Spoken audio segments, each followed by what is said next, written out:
Gold के बारे में तो सबने देखा, लास्ट ईयर गोल्ड ने अलग लेवल का धमाका मचाया है, हर कोई गोल्ड गोल्ड गोल्ड कर रहा था। लाइक एक बहुत कॉमन क्वेश्चन होता है कि सब रिटेल इन्वेस्टर्स का, क्या गोल्ड के लिए लेट हो गए हैं? अब नहीं सोचा था ना हमने कि वेनेजुएला पे ऐसे हो जाएगा, पर हुआ। बहुत सारी अनसर्टेनिटीज जब होती है तब लोग सेफ हेवन की तरफ भागते हैं।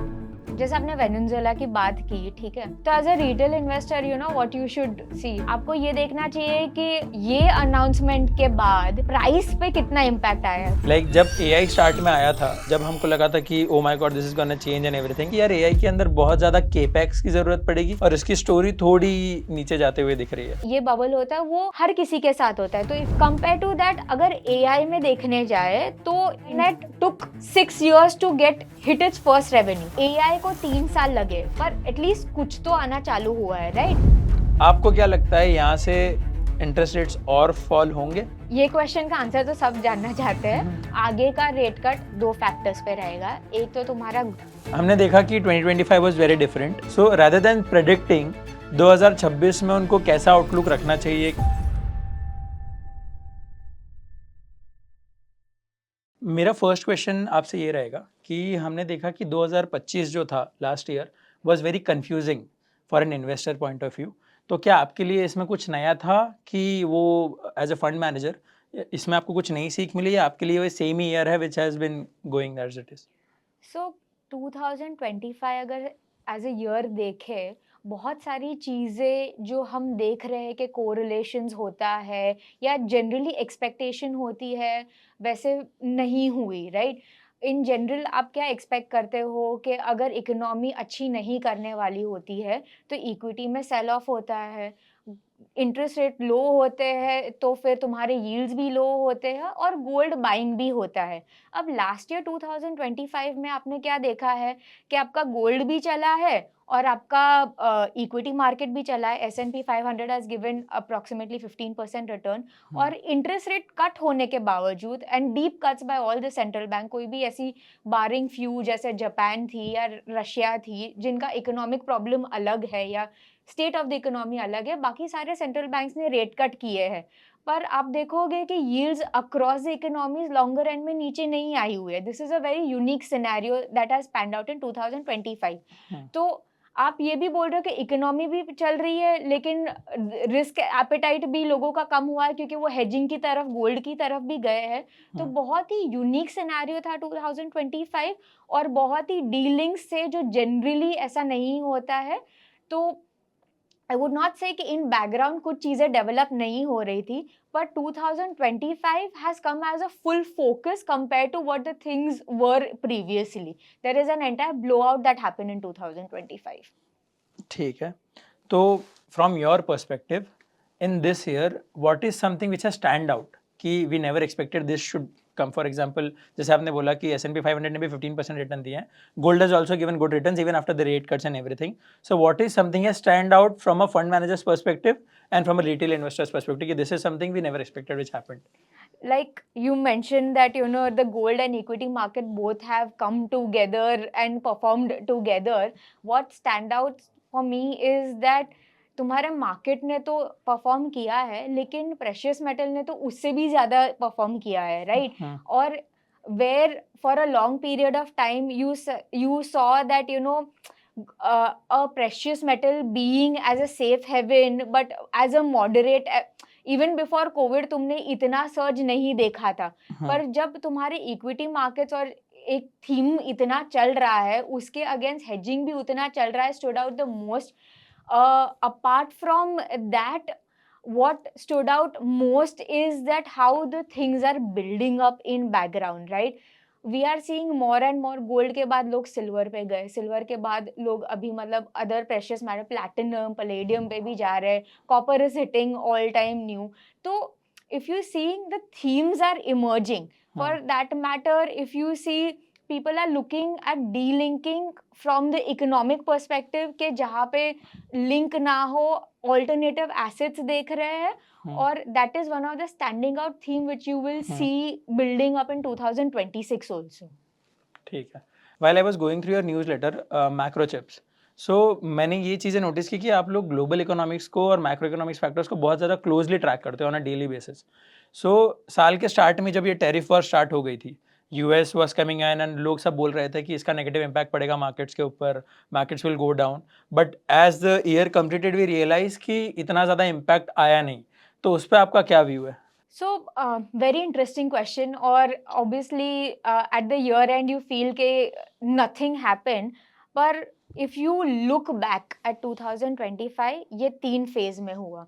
तो फर्स्ट फेज था जब इलेक्शन रिजल्ट्स आए और मार्केट ने एक्सपेक्ट किया कि मतलब कुछ तो अनाउंसमेंट्स होंगे, टैरिफ अनाउंसमेंट्स होंगे, पर उसके साथ एक एजेंडा भी था जो ये रिजीम का था, was America first. And if you see from that perspective, the expectation was कि एकदम irrational announcements नहीं होगी, बल्कि ऐसी announcements होगी जो वो इकोनॉमी को सपोर्ट करे और वहां पे मतलब ट्रैक्शन बना रहे, इकोनॉमिक ग्रोथ बना रहे, राइट?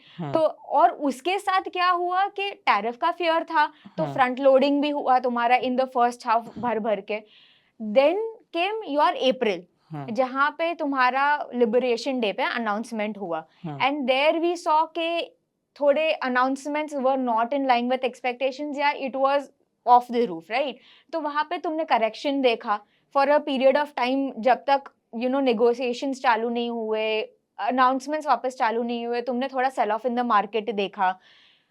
फिर when you saw that rationalisation आ रहा है और negotiation is just a tool that is there, but it is not the end result, but it is a way to get a deal, better deal for the economy, for the country.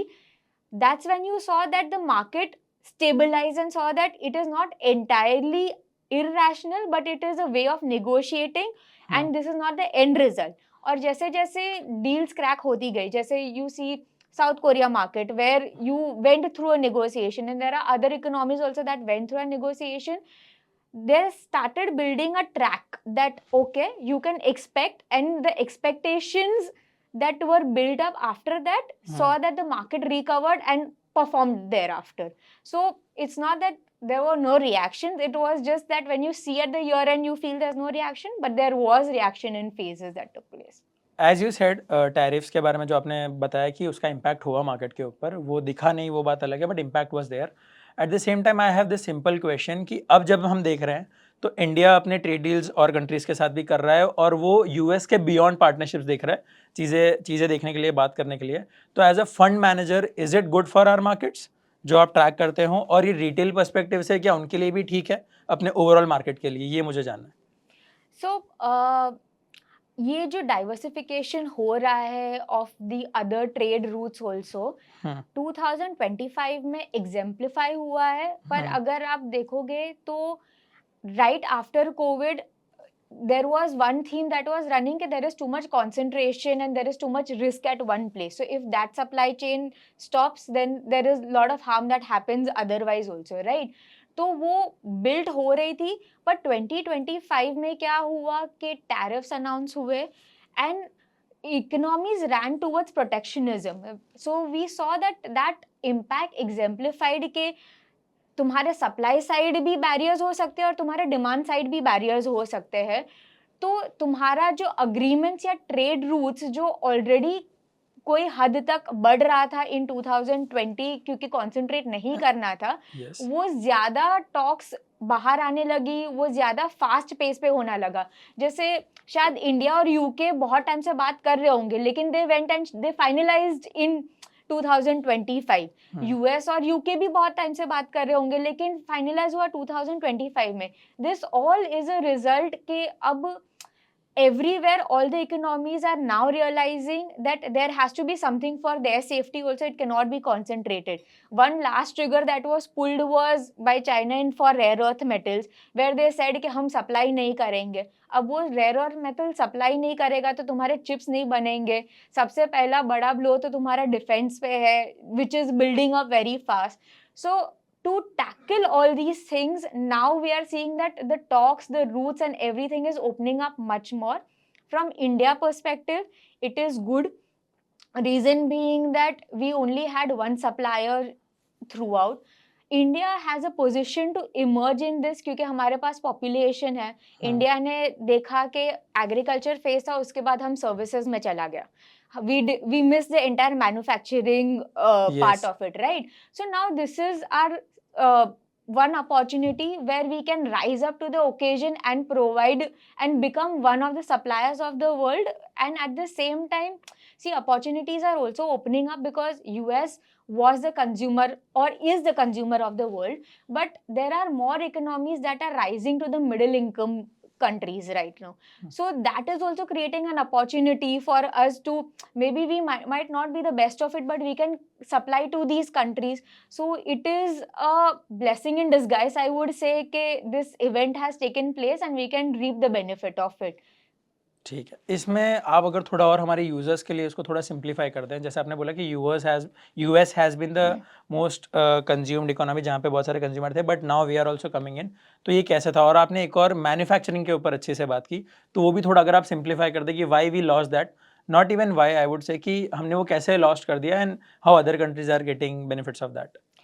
So, to address your question, US, because it is a country with the largest per capita GDP, largest would be wrong, but they are at a good per capita GDP or population base. See, consumption is a function of population plus the income, which US has, right?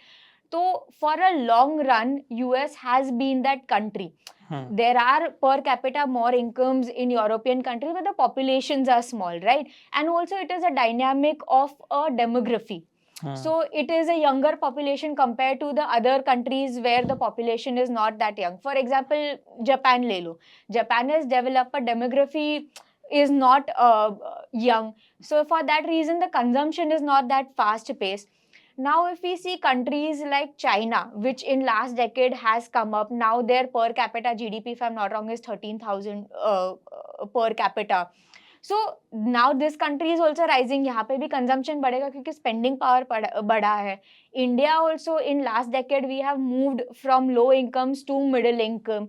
और ऐसी बहुत सारी मतलब South American countries भी है जो ऐसे move हुई है from low income to middle income. इसका मतलब ये है कि इनका spending appetite बढ़ रहा है, और ये स्पेंडिंग एपेटाइट अगर यूएस के अलावा और कंट्रीज में भी बढ़ेगा तो डिमांड तो बढ़ेगी ही. तो यहाँ पे तुम्हारी अपॉर्चुनिटी है कि तुम ये ट्रेड रूट्स अप्लाई करो और यहाँ से मतलब सप्लाई करो उन कंट्रीज को, ताकि तुम्हारा भी मतलब बेनिफिट हो जाए इसमें. Now to take your question that from agriculture how did we go to services, probably that services phase came faster to us, because if you see India as a country also, we are one of a unique country which is the largest English speaking population compared to any other, like China doesn't have that population of English speaking. So we became the part of the economies to do their second or third levels of the job initially, and that's how we got this entire boom of the services. Financial services and everything caught on later. But what was the first job that Indians as a service industry got was a call center, right? So, and then we moved on to IT, because if it's a rolling ball, once it starts moving, then you gather other segments also. So because this was moving and because we had the largest English speaking population, we directly jumped the gun to from agriculture to services, and probably education also played a part to it.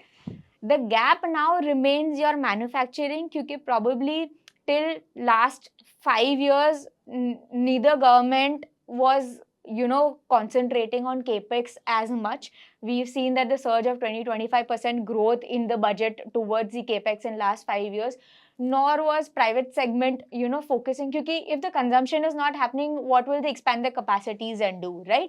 Now that is getting into the focus, and now that we are getting attention of the global also, probably this will help bridge the gap that is there between the agriculture and services. And this move is needed because your 60% of the population is still rural and probably still doing your agricultural jobs.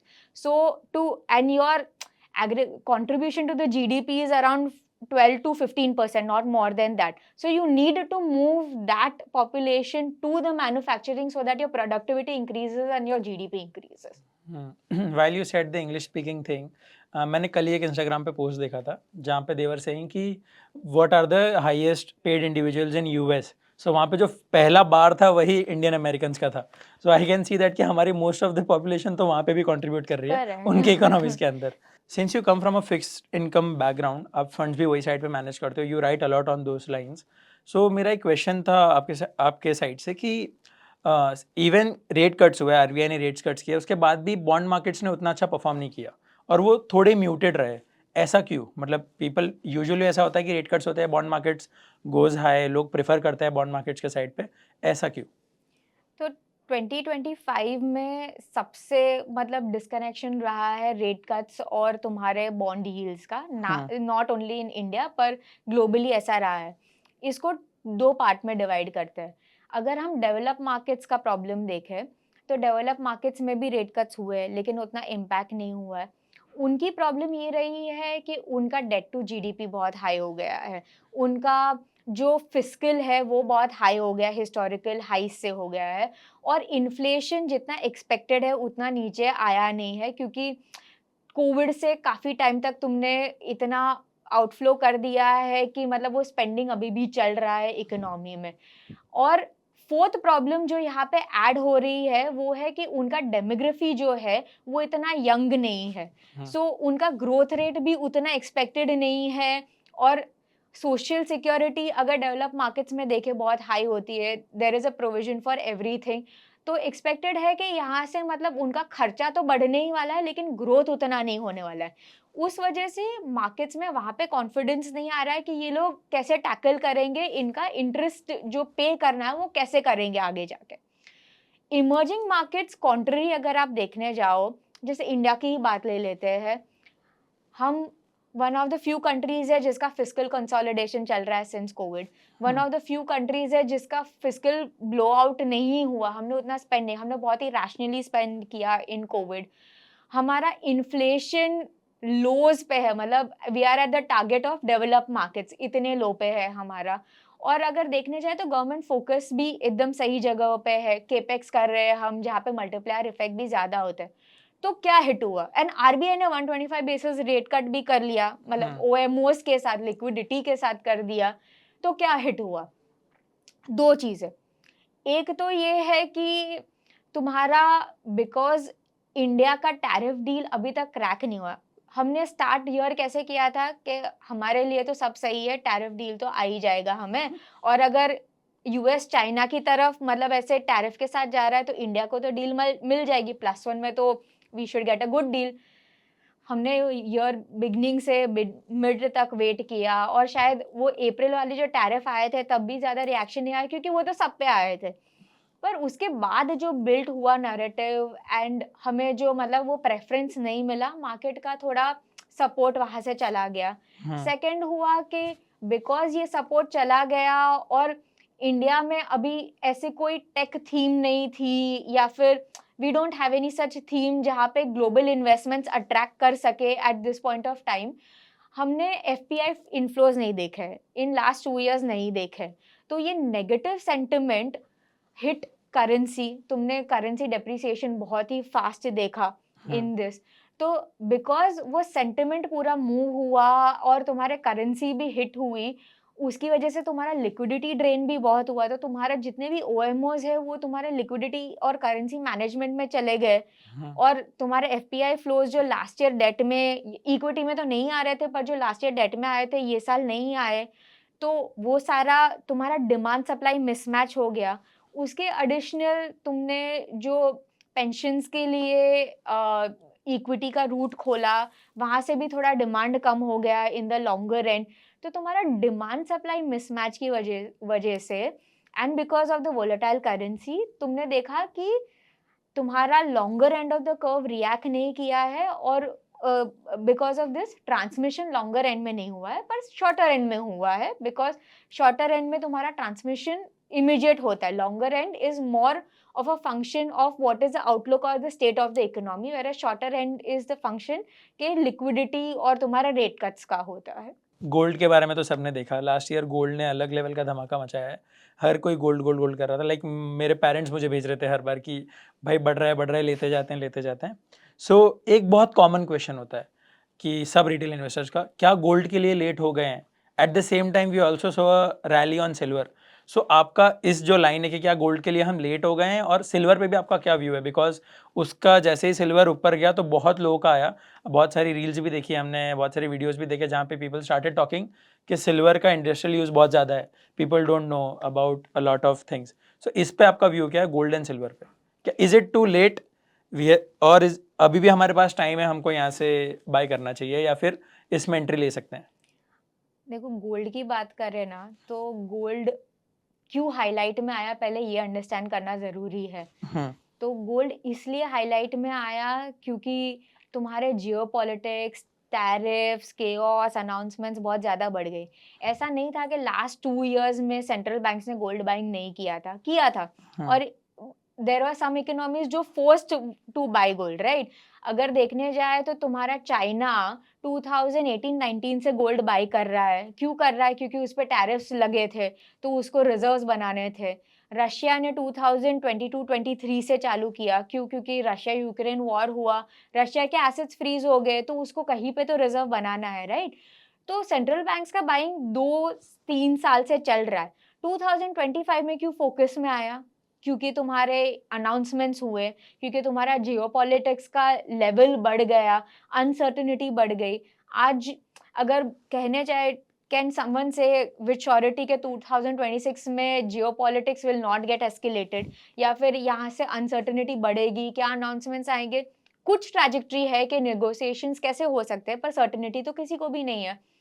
तो in that sense, अगर तुम्हारा next year भी volatile है, अगर uncertainty है, और अगर geopolitics यहाँ से एस्केलेट होना है, अब नहीं सोचा था ना हमने कि वेनेजुएला पे मतलब ऐसे हो जाएगा, पर हुआ, हुँ, राइट? तो अगर इकोनॉमीज अनसर्टेन है कि will this lead to another new geopolitics, बहुत सारी अनसर्टेनिटीज जब होती है तब लोग सेफ हेवन की तरफ भागते हैं। वही हुआ है 2025 में। और अगर ये अनसर्टेनिटी रहने वाली है तो शायद आगे भी भागेंगे। अब सिर्फ गोल्ड की तरफ भागेंगे, we don't know. Silver came out as an alternative, but investors क्या ढूंढ रहे हैं? इन्वेस्टर्स ये ढूंढ रहे हैं कि स्टोर वैल्यू जो गोल्ड का है, it has stood true to the saying, right? हुँ, तो ऐसे ही कोई डिफरेंट एसेट क्लासेस है जहाँ पे स्टोर वैल्यू है और जो इम्पैक्ट नहीं है, बेसलाइन इम्पैक्ट फ्रॉम इकोनॉमी नहीं है, करेक्ट? अगर यूएस ट्रेजरी भी सेफ हेवन कहा जाता है, लेकिन वहाँ पे भी थोड़ी वोलेटिलिटी है, डेवलप मार्केट्स के बॉन्ड्स में भी थोड़ी वोलेटिलिटी है, इसलिए गोल्ड की तरफ भागे। गोल्ड ओवर वैल्यू लग रहा था तो सिल्वर की तरफ भागे। सिल्वर ओवर वैल्यू लगेगा तो शायद दूसरे प्रेशियस मेटल्स की तरफ भागेंगे, एंड इन अंडरलाइंग शायद क्रिप्टो की तरफ भी भाग जाए, राइट?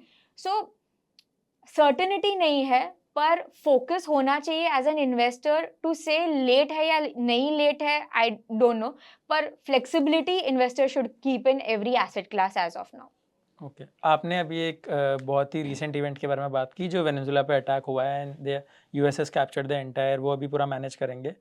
तो as a fund manager how do you deal with such uncertainties? कि अगर समझ लो कि जैसे मैं रिटेल इन्वेस्टर हूँ, ऐसी एक अनसर्टेनिटी आ गई, तो मुझे कैसे इस अनसर्टेनिटी में डील करना है? मतलब for a retail point of view also, and since आपने बोला कि जैसे गोल्ड में सेफ साइड पे लोग गए, सो यू ऑल्सो डू, मतलब keeping you in this case, how do you handle such uncertainties in your funds and the entire economy on the global factor? तो जैसे आपने वेनेजुएला की बात की, ठीक है? तो बहुत सारे कंटेंट आए होंगे कि this is the largest reserve और US will control the energy. तो as a retail investor, you know what you should see, आपको ये देखना चाहिए कि ये अनाउंसमेंट के बाद प्राइस पे कितना इम्पैक्ट आया है, क्रूड पे इम्पैक्ट आया क्या? तो हुँ, आपने देखा होगा कि क्रूड पे इतना इम्पैक्ट नहीं आया। ओपेक के एक सप्लाई के अनाउंसमेंट पे क्रूड पे इतना इम्पैक्ट आ जाता है, तो ये इन्वेजन पे इतना क्यों नहीं आया? हुँ, investor, as a retail investor आपको ये सोचना चाहिए। और उसके बाद you should go on to finding the answers. अब ये ही वेनेजुएला की बात कर लें, ओके, किया है, और ये ट्रांसमिशन में है और हुँ, लार्जेस्ट रिजर्व भी है। अगर यूएस ने इसको इन्वेड कर लिया है, तो शायद 5-10% तो इम्पैक्ट आना चाहिए, वो नहीं आया। वो इसलिए नहीं आया क्योंकि वेनेजुएला का जो ऑयल रिजर्व है, आफ्टर द सैंक्शंस इन 2000 वो यूज ही नहीं हुए हैं, राइट? तो अभी उसका सप्लाई इमीडिएट कितना हिट होगा? It is less than 1 million barrel per day, per day, which yes, is not even 1% of the entire supply entire, which yes. is there. Hmm. Second, ये सोच मतलब जो ये टेक्निकलिटी में ऑब्वियसली रिटेल इन्वेस्टर नहीं घुसेगा, but this is the truth के उनका क्रूड बहुत ही हैवी है। Hmm. तो जो मिडिल ईस्ट और वहाँ पे जो क्रूड एक्सट्रैक्ट होता है वो तुम्हारे लिक्विड फॉर्म में होता है, तो उसको प्रोसेस करना बहुत इजी है। उस इसको प्रोसेस करने के लिए तुम्हें 10 फोल्ड और मेहनत लगेगी, तो उसके लिए पूरी मशीनरी बिठानी पड़ेगी। यूएस के पास वो रेडी है कि नहीं है, we don't know. They can fast pace, पर ये थोड़ा लॉन्ग प्रोसेस है। और उनके पीक पे भी देवर 3 million barrels per day, Hmm. तो वो पूरा पीक पे लाने के लिए भी उनको कम से कम 5 साल प्लस लग जाएंगे। तो इसीलिए ये प्राइसेस रिएक्ट नहीं किए हैं। तो वो immediate reaction on the news is a little noise, I would say. तो as a retail investor noise कब है और ट्रेंड कब है वो सेपरेट करना चाहिए, और वो ट्रेंड पहले बिल्ड होते हुए देखना चाहिए। अगर वो ट्रेंड कंटिन्यूड है तो there is some underlying to it, पर अगर ट्रेंड कंटिन्यूड नहीं है और यू आर सीइंग के स्नैप 1 दिन में 2 दिन में होना चाहिए, तो उस पर ज्यादा रिएक्शन नहीं लाना चाहिए। बिकॉज मैं आज की बात कर रहा हूँ कि मैं गाड़ी में जब अपने दोस्त के साथ यहाँ पे आ रहा था, he is also retail investors, और उसको मार्केट्स का उतना नॉलेज नहीं था। सो ही वॉज टेलिंग में कि आज रिलायंस 5% डाउन है क्योंकि वेनेजुएला पे अटैक हो चुका है। सो दिस इज मतलब वेरी कॉमन, आपको बहुत सारे फैक्टर्स हैं उसके अंदर जो आते हैं।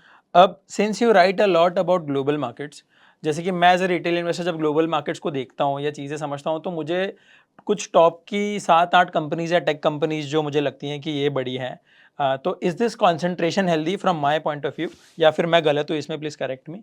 एट द सेम टाइम अगर इन स्टॉक्स में कुछ भी ऊपर नीचे हो जाता है तो बहुत कुछ चेंजेस आ जाते हैं एंटायर मार्केट के अंदर। This is what I feel, this is what I see. So इसके अंदर आपका क्या व्यू है? फिर थ्योरेटिकली जब तुम्हारे टॉप के स्टॉक्स मूव होते हैं इम्पैक्ट तो आना चाहिए, पर आप जो ये स्टॉक्स का कंसंट्रेशन बोल रहे हैं, एंड क्योंकि ये थीम बेस्ड कंसंट्रेशन हुआ है, इन्वेस्टर को ये सोचना चाहिए कि जो थीम चला है वो एक सेगमेंट है, लेकिन इनका जो वजूद बोल सकते हैं वो बहुत ही ज़्यादा ब्रॉड है, राइट? हमारे डेली लाइव्स में मतलब it's there in our daily lives. तो इस वजह से अगर कुछ भी मूवमेंट होता है या फिर थोड़ा भी कुछ भी होता है, फर्स्ट लेवल इम्पैक्ट होगा, लेकिन ऐसा नहीं है कि पूरा एज एन इन्वेस्टर पूरी चीज़ें हिल जाएगी, क्योंकि हर अगर वो टॉप पे है दैट मीन्स कि उसका इम्पैक्ट सेकंड थर्ड लेवल पे भी ऐसे सेग्रीगेटेड है, राइट? सो कोलैप्स कंप्लीट नहीं आने वाला है। और अगर हमने कुछ सीखा है from the past trends, after 2008 events हुए हैं, पर हमने एज मच इम्पैक्ट नहीं देखा है फॉर 2 रीजन। 1, तुम्हारा रेगुलेटरी फ्रेमवर्क बहुत ही ज़्यादा स्ट्रांग हो गया है, एंड सेकंड ये है कि तुम्हारे फाइनेंशियल मार्केट्स भी बहुत स्ट्रांग हो गए। The appetite of the people have also gone very strong. तो we will not see as much effect, but first level impact yes हो सकता है थ्योरेटिकली, और होना भी चाहिए। There can be some reaction to it. अब जब हम टॉप 7-8 कंपनीज और ग्लोबल मार्केट्स की बात कर रहे हैं तो इसके बारे में बात कैसे ना करें, विच इज़ एआई।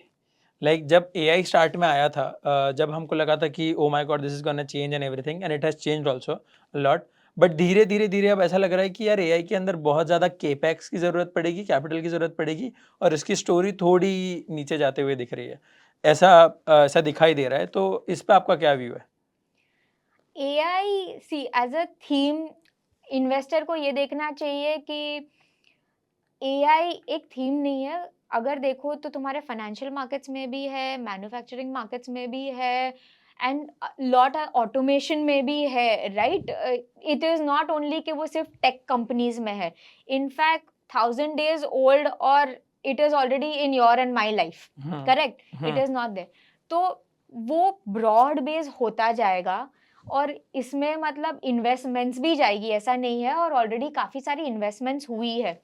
जो कंसर्न्स है या फिर वेयर वी आर सीइंग के ये बबल होता है, वो हर किसी के साथ होता है। तो इफ़ यू सी जब इंटरनेट भी हुआ था, तो इंटरनेट वाज देयर एवरीवेयर। पर लोगों को ये समझ में नहीं आ रहा था कि रेवेन्यू कहाँ से होगा। कंपेयर टू दैट अगर एआई में देखने जाए तो internet took 6 years to get hit its first revenue. AI को 3 साल लगे पर एटलीस्ट कुछ तो आना चालू हुआ है, right? And to say it that as a theme या फिर ये चेंजिंग है और ये सबके लाइफ में आने वाला है, चाहे आप फाइनेंस में हो, चाहे आप मैन्युफैक्चरिंग में हो, चाहे आप कोई भी मार्केट में हो, आने वाला है। पर उसका इम्पैक्ट आने में थोड़ा टाइम होगा। सो हम हाइप वाले में हैं, थोड़ा करेक्शन होगा और फिर अडॉप्शन होगा। तो this is a typical cycle for any new theme that comes in, right? So AI will also go through its own theme of this. आपको क्या लगता है यहाँ से इंटरेस्ट रेट्स और फॉल होंगे? ये क्वेश्चन का आंसर तो सब जानना चाहते हैं, हाँ। पर 125 बेसिस रेट कट ऑलरेडी हो चुका है और आगे का रेट कट 2 फैक्टर्स पे रहेगा। एक तो तुम्हारा ग्रोथ और दूसरा तुम्हारा इन्फ्लेशन यानी कि महंगाई। अब ग्रोथ तुम्हारा ये साल डिसेंट रहा है, अच्छा रहा है, बहुत ही chaotic सिचुएशन में भी।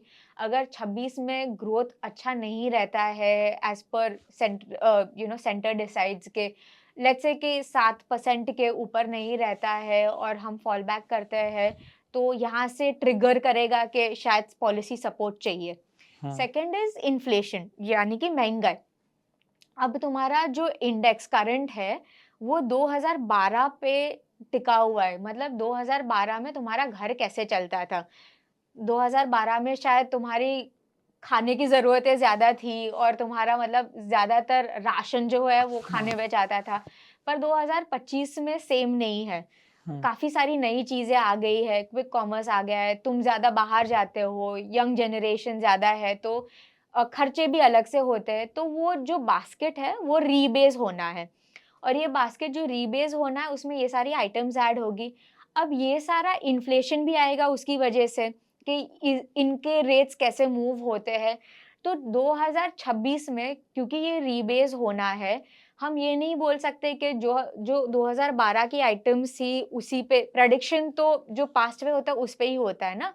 तो क्योंकि ये नया ट्रेंड बनेगा तो यहाँ पे भी अनसर्टेनिटी रहेगी और यहाँ पे भी नंबर्स जो है वो थोड़े अलग से आएंगे।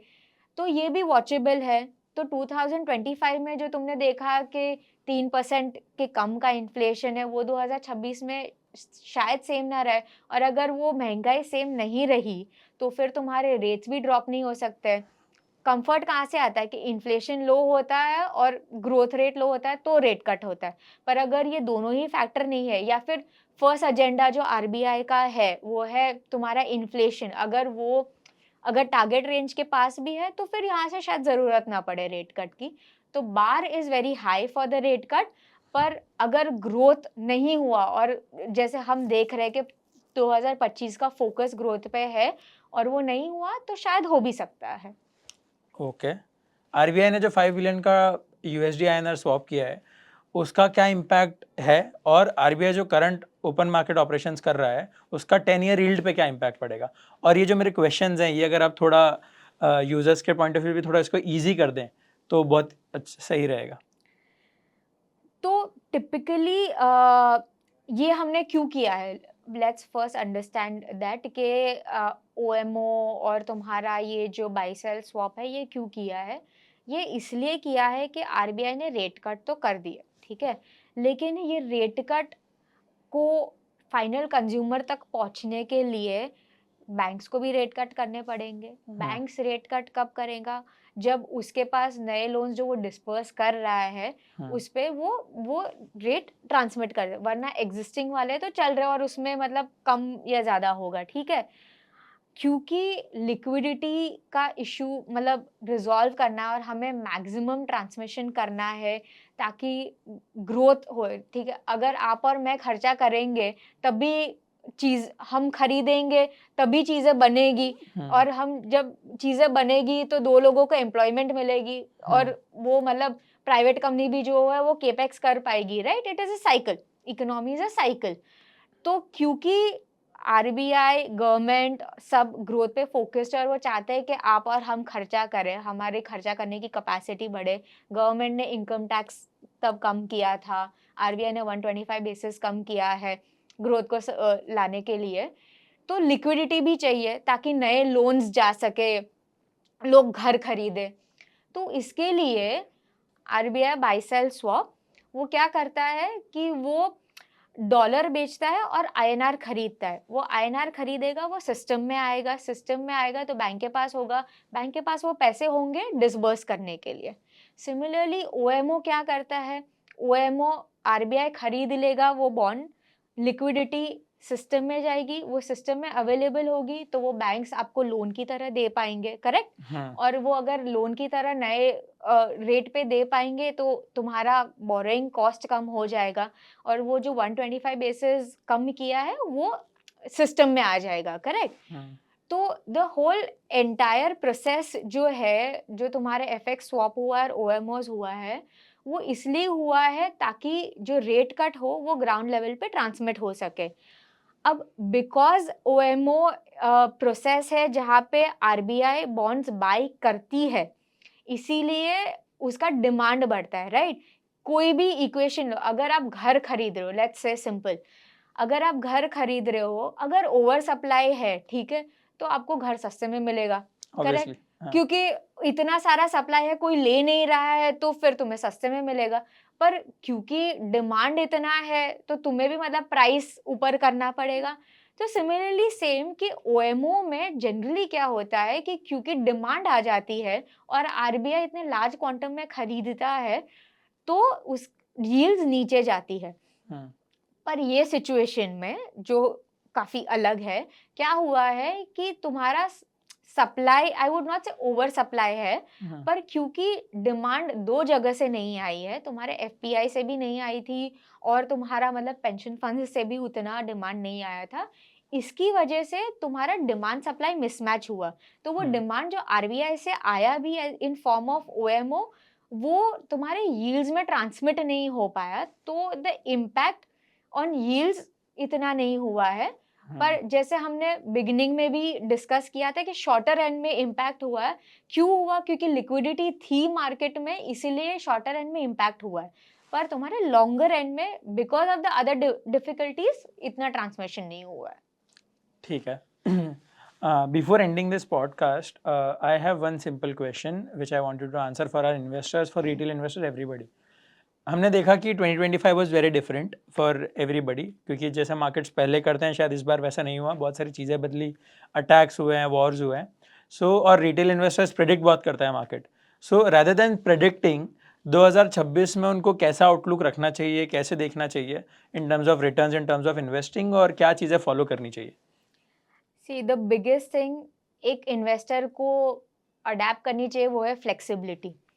टू पुट इट सिंपली, तुम्हारा 70s में अगर इंडेक्स देखोगे, एस&पी इंडेक्स देखोगे, तो हैवी वेट क्या था? इंडस्ट्रीज था, करेक्ट, क्योंकि वो तब इंडस्ट्रीज चलती थी। As we moved towards the internet and finance, वो हैवी हो गया इन 2000s। अब जब हम मूव कर रहे हैं तो वो क्या हो गया? टेक और इनोवेशन हैवी हो गया है। तो इससे हमें क्या समझ में आता है कि थीम्स चेंज होती रहेगी, इनोवेशन आता रहेगा। इन्वेस्टर का फोकस ये होना चाहिए कि तुम एक चीज लेके मत बैठो, तुम्हें बदलना है विद द मार्केट्स के कैसे जा रहा है। हमने नहीं सोचा था कि मतलब गोल्ड विल कम बैक, पर ये uncertainty I, right. So in a longer term rather than predicting, what an investor should be looking at is flexible and adaptation. अगर तुम्हें अंडरलाइंग थीम दिख रही है, कुछ बिल्ड हो रहा है, नथिंग हैपेंस ओवरनाइट। तुम्हारा गोल्ड भी ओवरनाइट नहीं हुआ, तुम्हारा एआई भी ओवरनाइट नहीं हुआ, पर अगर तुम्हें दिख रहा है कि कोई डेवलपमेंट हो रहा है और कंसिस्टेंट डेवलपमेंट हो रहा है, तो उस पर फोकस करो and be flexible about it and adapt. Thank you so much Kriti for your time. It was an amazing podcast. हमने बहुत कुछ समझा आपसे, ग्लोबल मार्केट्स के बारे में, इकोनॉमिक फैक्टर्स के बारे में, बॉन्ड मार्केट्स के बारे में। Thank you so much. After this podcast मुझे ऐसा लगता है कि हमने बहुत सारी चीज़ें कवर करी, मैक्रो इकोनॉमिक फैक्टर्स के बारे में, ग्लोबल मार्केट्स के बारे में, तो आपको बहुत कुछ सीखने को और समझने को मिला होगा। ऐसे और आपको समझना होगा तो let us know in the comment section. Eight the same time अगर आपको हमारा कॉन्वर्सेशन अच्छा लगा, आपको मज़ा आया, आपको कुछ नया सीखने को मिला, तो हमारे पॉडकास्ट को सब्सक्राइब कीजिए, हमारे चैनल को सब्सक्राइब कीजिए, बेल आइकन पर दबाइए और लाइक कीजिए।